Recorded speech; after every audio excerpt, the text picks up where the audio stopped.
On the evening of November 8, 2016, life across India took an abrupt and unexpected turn.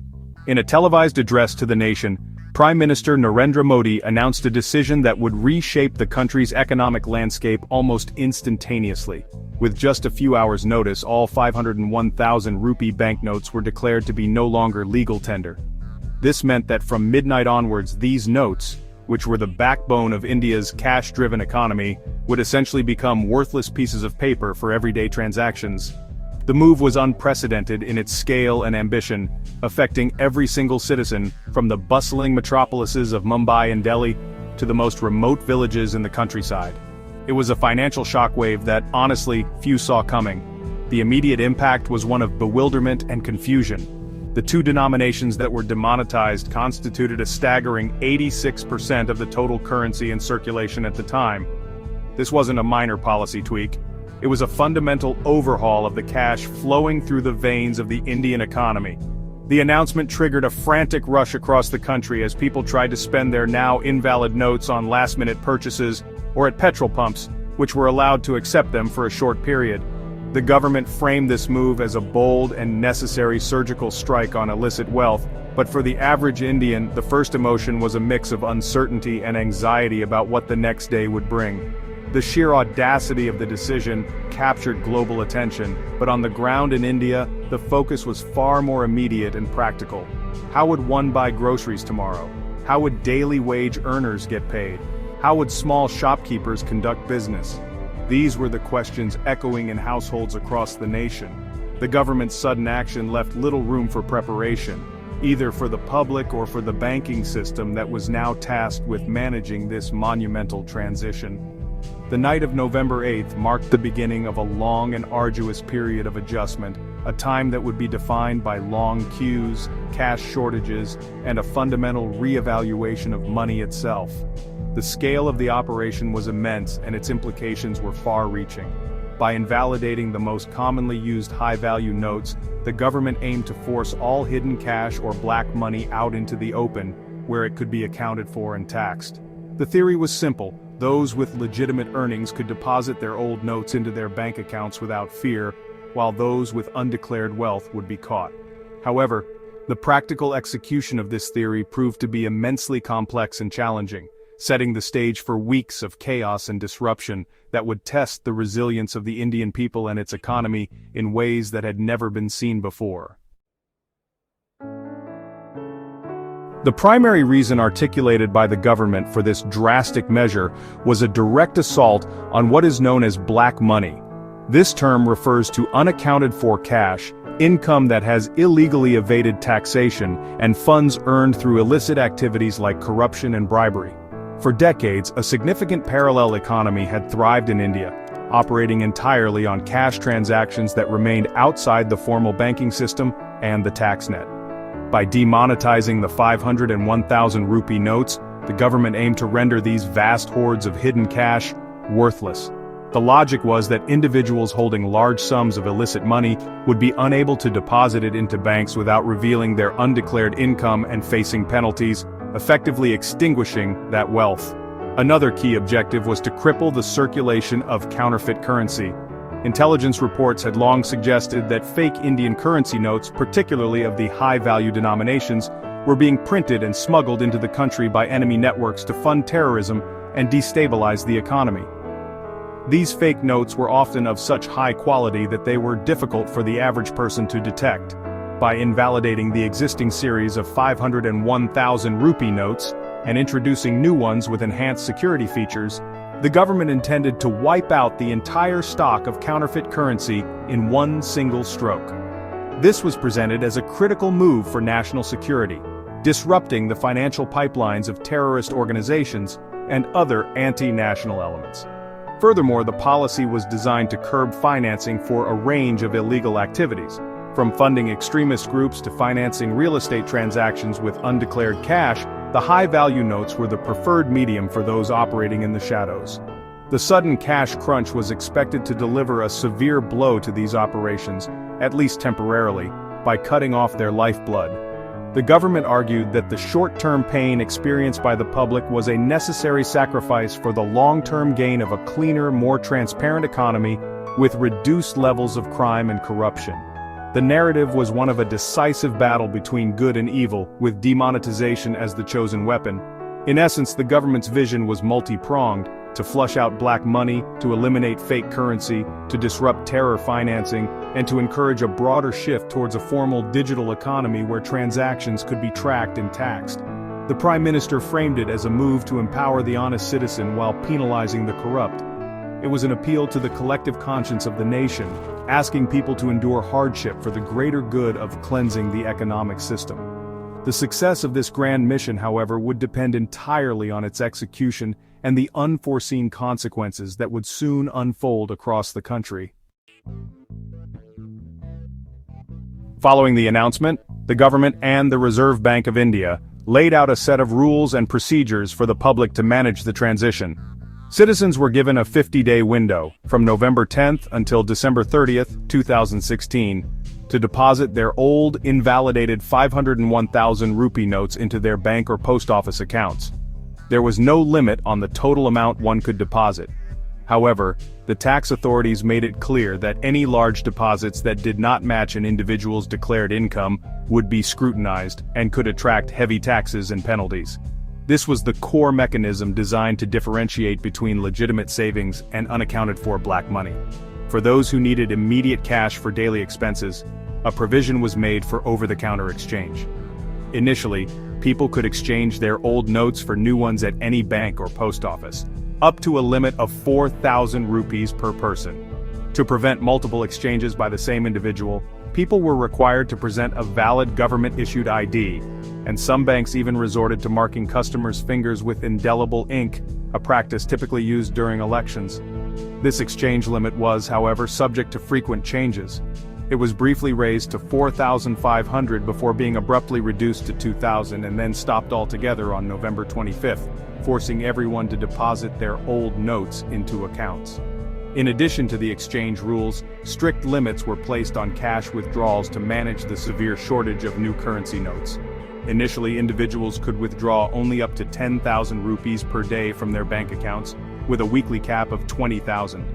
ATM withdrawals were even more restricted, capped at just 2,000 rupees per day per card. These limits created immense hardship, as the amount was often insufficient to meet the daily needs of families, especially for larger expenses like medical bills or wedding preparations. The rules kept changing almost daily, adding to the public's confusion and frustration as they struggled to keep up with the latest circulars from the government and the RBI. The banking system was thrown into the heart of this massive operation, tasked with the dual challenge of collecting trillions of rupees in old notes while simultaneously dispersing the scarce new currency.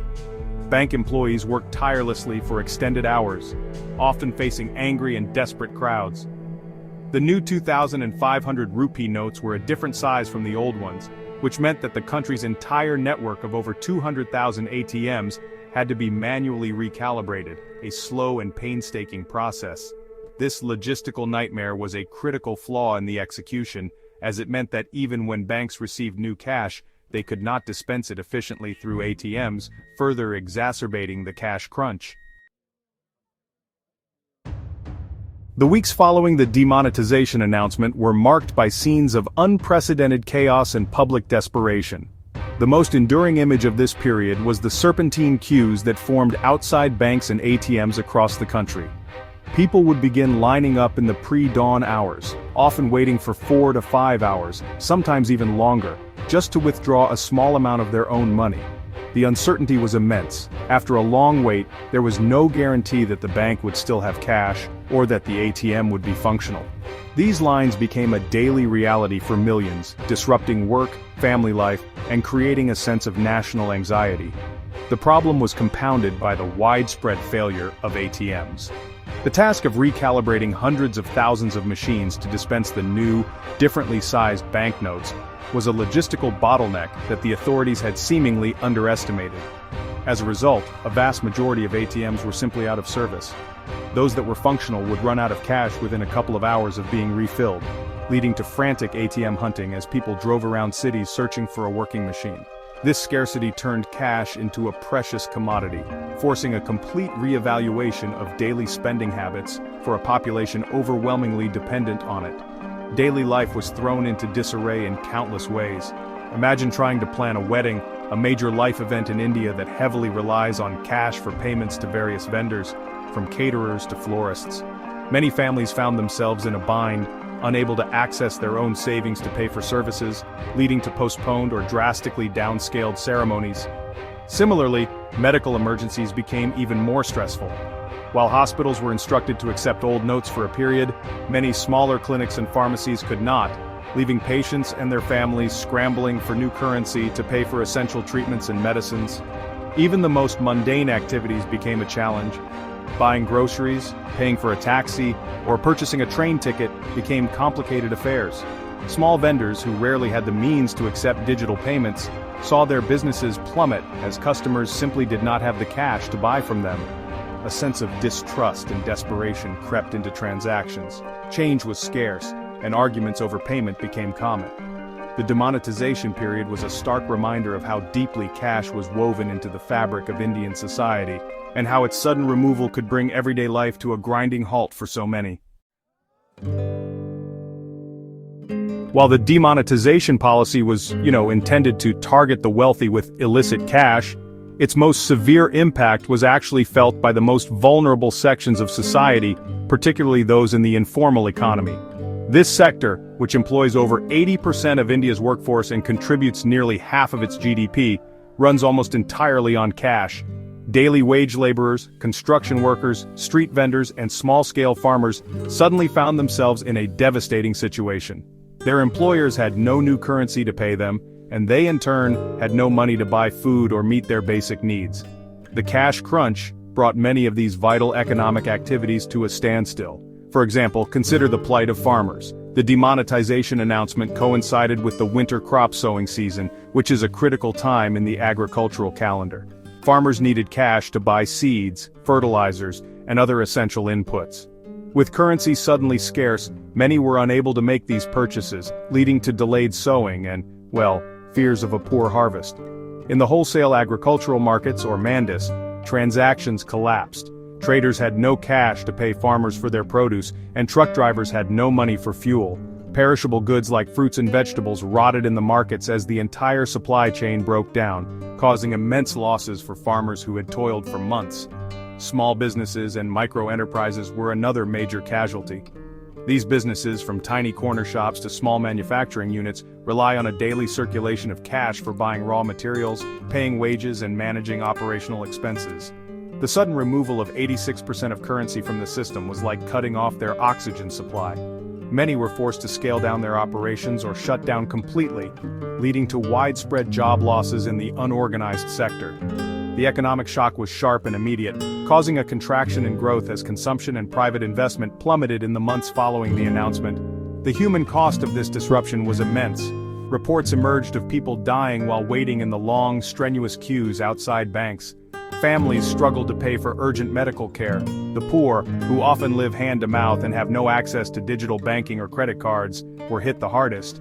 They held their meager savings in cash at home, and the process of exchanging it was not just an inconvenience but a significant hardship that cost them their daily wages.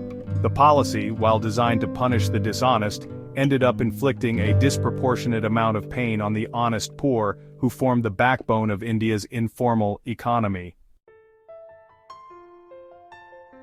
Beyond the visible chaos in markets and banks, demonetization had a profound and often hidden impact on the lives of Indian women, particularly those in rural areas and from lower-income households. For generations, women in India have maintained small, secret cash savings at home. This money, often painstakingly saved from household expenses or earned through informal work, represents a crucial form of financial autonomy and a safety net for emergencies. It provides them with a degree of agency in patriarchal households, allowing them to buy things for their children, support their natal families, or have a buffer in case of domestic conflict or spousal abuse, all without the knowledge of their husbands. Demonetization dealt a devastating blow to this fragile ecosystem of female financial independence. With the old notes becoming invalid, Women were forced to reveal these secret savings to their male family members to get the money deposited in a bank account, as a vast majority of them did not have an account of their own. A 2015 UNDP study had highlighted that nearly 80% of Indian women lacked a bank account. This forced disclosure meant a loss of control over their own money and, in many reported cases, led to the funds being confiscated by their husbands. It eroded their financial security and bargaining power within the family unit, leaving them more vulnerable than before. The practical challenges of exchanging currency were also significantly greater for women. Social norms, safety concerns, and what is known as time poverty created formidable barriers. Many women, especially in conservative rural areas, are not accustomed to visiting banks, which are often male-dominated spaces. The fear of harassment, coupled with the responsibility of household chores and childcare, made it incredibly difficult for them to spend hours standing in long queues.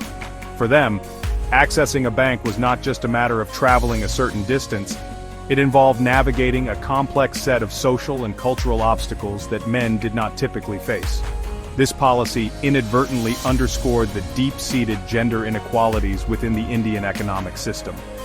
While the government later promoted initiatives like the Jan Dhan Yojana to increase financial inclusion, the demonetization shock revealed just how excluded women were from the formal banking system. The experience highlighted the urgent need for gender-sensitive policymaking, which considers the unique social and economic realities of women. Recommendations from experts included setting up dedicated bank account registration camps and currency exchange centers for women, and promoting mobile wallets through targeted outreach to ensure that future economic reforms do not inadvertently penalize half the population. Despite the widespread chaos and economic pain, the demonetization exercise did produce some significant and lasting changes, most notably in accelerating the adoption of digital payments. With physical cash suddenly becoming scarce, millions of Indians were compelled out of sheer necessity to explore alternatives. Mobile wallets like Paytm, FreeCharge, and MobiKwik, which had been niche products before, saw an explosive surge in user registrations and transaction volumes. Suddenly, street vendors, small shopkeepers, and even auto-rickshaw drivers began displaying QR codes, and consumers who had never made a digital payment before were learning how to scan and pay with their smartphones. This forced shift had a long-term impact on consumer behavior and the country's financial infrastructure. The government actively promoted this transition, framing it as a move towards a less cash society, which would bring more transparency and efficiency to the economy. The Unified Payments Interface, or UPI, a real-time payment system, was launched just a few months before demonetization and became the primary beneficiary of this digital push. Its adoption skyrocketed, fundamentally changing the way people transacted in India. This surge in digital literacy and usage laid the groundwork for India becoming a global leader in digital payments in the years that followed. Another stated benefit was the impact on formalization of the economy and an expansion of the tax base. As people deposited large sums of cash into their bank accounts, a vast amount of money that was previously part of the shadow economy was brought into the formal financial system. The government claimed that this led to the identification of potential tax evaders and a significant increase in the number of new taxpayers. In the months following demonetization, there was a reported spike in tax collections and an increase in the number of people filing income tax returns. The government argued that this would lead to higher revenues in the long run, enabling greater public spending on infrastructure and social welfare. Furthermore, the move was effective in dealing a decisive blow to the counterfeit currency networks. The existing fake 501,000 rupee notes were rendered completely useless overnight. The new banknotes introduced in their place were designed with advanced security features that made them significantly harder to replicate. While this may not have permanently solved the problem of counterfeiting, it provided a clean slate and disrupted the financial operations of illegal networks that relied on fake currency. For a period, it also hampered cash-based illicit transactions in sectors like real estate and temporarily choked funding for extremist activities, aligning with the government's national security objectives. When evaluating the success of demonetization, the verdict is deeply divided and complex, with a stark contrast between the policy's stated goals and its ultimate outcomes. One of the most significant criticisms revolves around the primary objective of extinguishing black money. The government had initially estimated that a substantial portion of the invalidated currency, perhaps up to 3 or 4 trillion rupees, was illicit and would not return to the banking system. However, the Reserve Bank of India's final report revealed a surprising statistic. Over 99% of the demonetized notes were deposited back into banks. This led many economists and critics to question whether the exercise had actually destroyed any significant amount of black money at all. This outcome suggested that those with illicit wealth had found ways to launder their money, perhaps by using a network of proxies to deposit small amounts into multiple accounts. The immense hardship faced by the general public, therefore, seemed disproportionate to the amount of black money that was actually captured.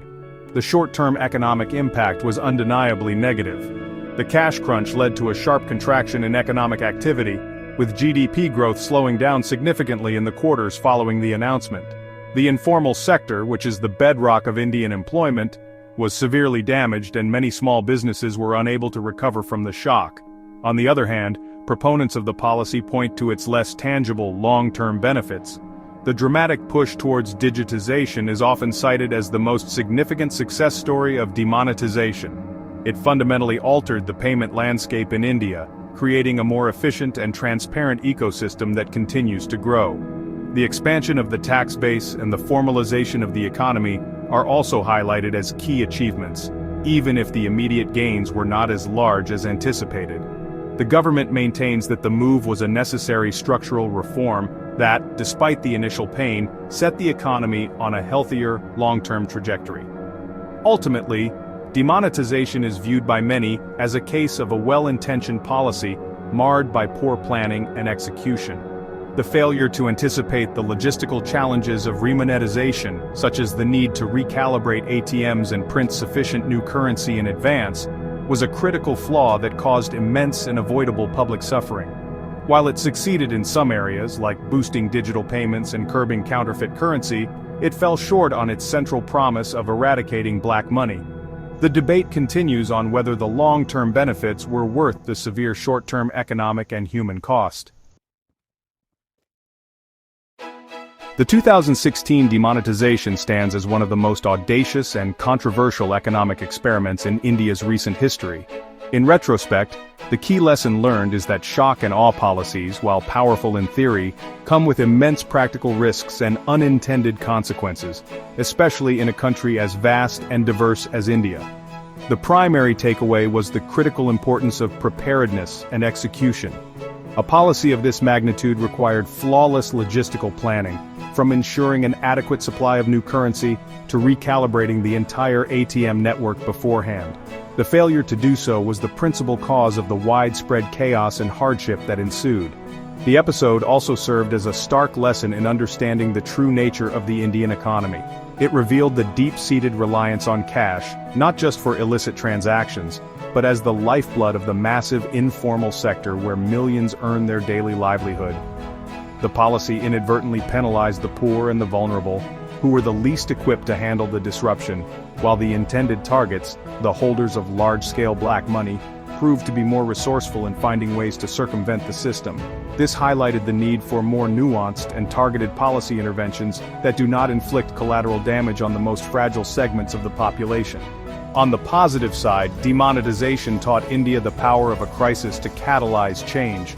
The unprecedented cash crunch forced a mass behavioral shift towards digital payments, a transition that might have taken many more years to achieve under normal circumstances. This accelerated adoption of platforms like UPI has become a cornerstone of India's modern economy, fostering financial inclusion and creating a more transparent transaction ecosystem. It demonstrated that with a strong push, the nation is capable of leapfrogging technologically, even if the initial impetus is a painful one. The legacy of demonetization is, therefore, inextricably linked to the rise of India's digital financial architecture. In the final analysis, the story of demonetization is a cautionary tale with a silver lining. It was a policy that fell short of its primary goals and caused significant economic pain, yet it unintentionally sowed the seeds for a digital revolution. The experience underlined the importance of balancing bold ambition with pragmatic implementation and of placing the welfare of the most vulnerable citizens at the heart of any major reform. What India learned was that while cleansing the economy is a laudable goal, the path to achieving it must be paved with careful planning, empathy, and a deep understanding of the complex realities on the ground.